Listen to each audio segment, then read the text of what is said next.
Glycerin ഇടാതെ തിലകൻ ചേട്ടനും മോഹൻലാലും ഒക്കെ അഭിനയിക്കുന്നത് കണ്ട് സിറ്റുവേഷൻ അനുസരിച്ച് ആ മുഖത്ത് മാറുന്ന ഓരോ വികാരങ്ങളും, സേതുമാധവന്റെ മുഖത്ത് മിന്നിമറയുന്ന ഓരോ വികാരവും പറങ്കിയണ്ടിയിൽ വാറ്റിയ ഒരു പ്രത്യേക തരം ചാരായം കൈ വീശിയിട്ടിട്ട് അത് വീടിന്റെ മുറ്റത്ത് തന്നെ ഇട്ട് പൊട്ടിച്ചു. മോഹൻലാലിന്റെ ജ്യേഷ്ഠൻ എൻ്റെ കൂടെ പഠിച്ചാണ്, പ്യാരലാൽ. അന്ന് തൊട്ട് ആ കുട്ടിക്കാലം മുതൽ തന്നെ മോഹൻലാലിനെ എനിക്ക് അടുത്ത പരിചയമുണ്ട്. പ്രിയദർശനെ അറിയാം, MG ശ്രീകുമാറിനെ അറിയാം, അങ്ങനെ തിരുവനന്തപുരത്ത് തൈക്കാട് പ്രദേശത്തുള്ള എല്ലാവരും അറിയാം. രസകരമായിട്ടുള്ള സംഭവങ്ങൾ മണിയമ്പിള്ള രാജു പറഞ്ഞു. കിരീടവുമായി ബന്ധപ്പെട്ട ഒരു രസകരമായ സംഭവം എന്ന് പറയുന്നത്, എൻ്റെ വീട്ടിൻ്റെ അടുത്ത് ഉള്ള ഒരു കടയിലാണ് നൈറ്റിൽ ലാല് സേതുമാധവൻ ഉറങ്ങിക്കിടക്കുന്നത്, തിലകൻ ചേട്ടൻ വന്ന് ടോർച്ചടിച്ച് നോക്കുന്നത്. അതേപോലുള്ള ആ സീനുകൾ ഷൂട്ട് ചെയ്യുമ്പോൾ ഒരു വിദ്യാർത്ഥിയെ പോലെ ഞാൻ നോക്കി നിൽക്കുമായിരുന്നു. ക്യാമറാമാൻ കുമാറിൻ്റെ അതിവിദഗ്ധമായ ക്യാമറ വർക്ക്, ക്യാമറ ചലിപ്പിച്ചുകൊണ്ടിരിക്കുമ്പോൾ മോഹൻലാലിൻ്റെയും തിലകൻ ചേട്ടൻ്റെയും മുഖത്ത് മിന്നി മറയുന്ന വികാരങ്ങൾ ഒരു വിദ്യാർത്ഥി എന്ന നിലയിൽ, ഒരു തുടക്കക്കാരൻ എന്ന നിലയിൽ അത്ഭുതത്തോടെ, ആവേശത്തോടെ ഞാൻ നോക്കി കണ്ടിട്ടുണ്ട്. ആ മാർക്കറ്റ് ഫൈറ്റ് എന്നൊക്കെ പറയുന്ന ആ സമയത്തുള്ള ഗ്ലിസറിൻ ഇടാതെ തിലകൻ ചേട്ടനും മോഹൻലാലും ഒക്കെ അഭിനയിക്കുന്നത് കണ്ട് കോരിത്തരിച്ചിട്ടുണ്ട്. സിനിമയെ എങ്ങനെ സമീപിക്കണം എന്ന് മോഹൻലാലിൽ നിന്നും ഒരുപാട് പഠിക്കാൻ കഴിഞ്ഞ ചില നിമിഷങ്ങളാണ് കിരീടത്തിൻ്റെ ഷൂട്ടിങ്ങുമായി ബന്ധപ്പെട്ട് എനിക്കുണ്ടായത്. അതൊരിക്കലും മറക്കാൻ കഴിയില്ല. കാരണം എത്ര പെട്ടെന്നാണ് ആ മുഖത്തെ വികാരങ്ങൾ മിന്നി മറയുന്നത്.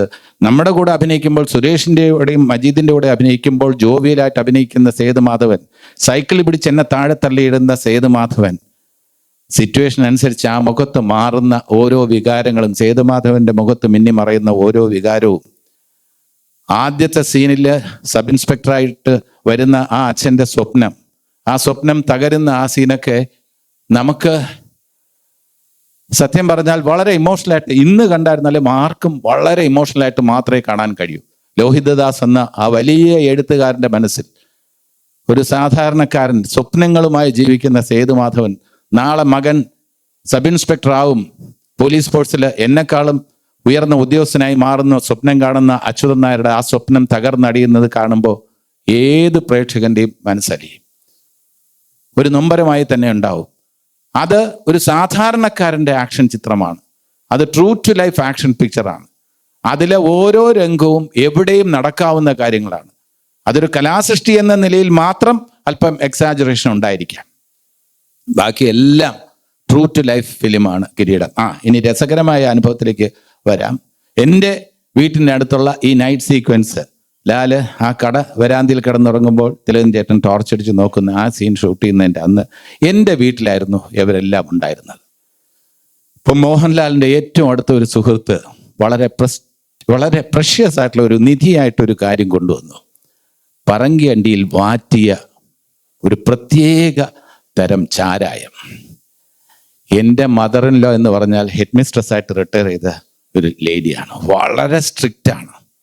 അപ്പം ഞാൻ പറഞ്ഞു, അത് ആരും മദർ ഇൻ ലോ അറിയാതെ നിങ്ങൾ മാനേജ് ചെയ്താൽ കുഴപ്പമൊന്നുമില്ല. അതൊന്നും അറിയില്ല, കുഴപ്പമില്ല, ഫ്രണ്ടിലൊരു സൈഡ് റൂമുണ്ട്, അപ്പോൾ അങ്ങനെ മാനേജ് ചെയ്യാമെന്ന് വിചാരിച്ചു. വളരെ പ്രഷ്യസ് ആയിട്ട് കൊണ്ടുവന്നാണ്, പ്രസ്റ്റീജ് ഡ്രിങ്കുമാണ്. അതിങ്ങനെ കൊണ്ടുവന്ന് Shri 7 Arts Vijayakumar, very tall handsome producer, distributor, ഇങ്ങനെ കൊണ്ടുവന്നിട്ട് അല്പ കോൺഫിഡൻസ് കൂടിയെന്ന് തോന്നുന്നു, ഇങ്ങനെ ഒന്ന് കൈ വീശിയിട്ടിട്ട് അത് വീടിൻ്റെ മുറ്റത്ത് തന്നെ ഇട്ട് പൊട്ടിച്ചിട്ട് അത് എങ്ങനെയാണെന്ന് അറിയില്ല, സെക്കൻഡുകൾക്കുള്ളിൽ അതൊക്കെ റിമൂവ് ചെയ്തു. പക്ഷെ എൻ്റെ മദറിൻ്റെ അകത്ത് നിന്ന് വന്നിട്ട്, കെമിസ്ട്രി അധ്യാപിക കൂടിയാണ്, ഇവിടെ സ്പിരിറ്റ് മണക്കുന്നുണ്ടല്ലോ. അപ്പം ഞാൻ പറഞ്ഞില്ല, സ്പിരിറ്റ് ഒന്നും ഇല്ല, തോന്നിയായിരിക്കും. അല്ലല്ല, സ്പിരിറ്റിൻ്റെ സ്മെല്ല് എനിക്കറിയാം, ലാബിൻ്റെ സ്മെല്ല് എനിക്ക് അറിഞ്ഞൂടെ, സ്പിരിറ്റിൻ്റെ സ്മെല്ലുണ്ട് എന്ന് പറഞ്ഞാൽ അപ്പോഴും മദ്യമാണെന്നുള്ളത് അങ്ങനെ ഇമാജിൻ ചെയ്യുന്നില്ല. അതുകൊണ്ട് രക്ഷപ്പെട്ടു. പക്ഷേ ആ സീനിൽ റിയലായിട്ട് നമ്മുടെ കൂടെ ഉണ്ടായിരുന്ന ആർട്ടിസ്റ്റുകൾ പലരും കരഞ്ഞുപോയി.